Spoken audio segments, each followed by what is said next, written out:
के रानी है मैं तेरा दीवाना, तेरा दीवाना, तेरा दीवाना। तू रूप के रानी है मैं तेरा दीवाना, तू रूप के रानी है मैं तेरा दीवाना।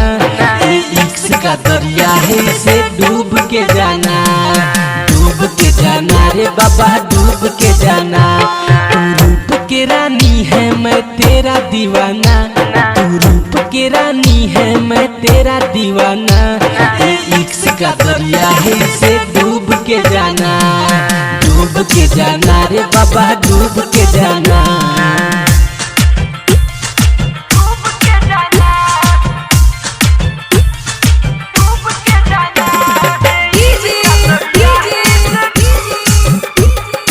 संजय राज, संजय राज,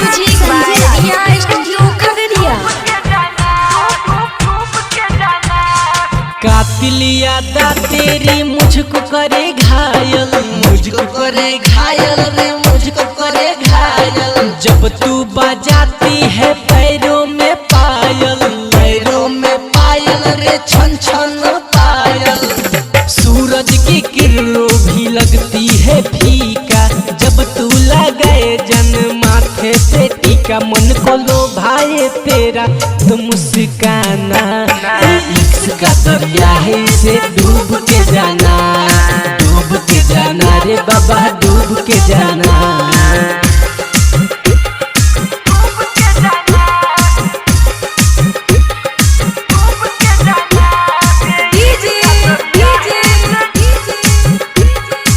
संजय राज, संजय राज, संजय राज, संजय राज।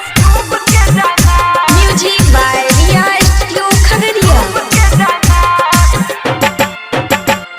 मेकअप के बिना तू लगती हसीना, लगती हसीना रे लगती हसीना। आजा दिला दूं तुझे मैं नगीना, तुझको नगीना रे तुझको नगीना। हलचल दिनेश तेरे जुल्फ का दीवाना, धनजीलाल तेरे गली में आना जाना। प्रीतिका है तेरा अंदाज पुराना, इश्क का दरिया है इसे डूब के जाना, डूब के जाना रे बाबा डूब के जाना। तू रूप के रानी है मैं तेरा दीवाना, तू रूप के रानी है मैं तेरा दीवाना। ये इश्क का दरिया है इसे डूब के जाना, डूब के जाना रे बाबा डूब के जाना।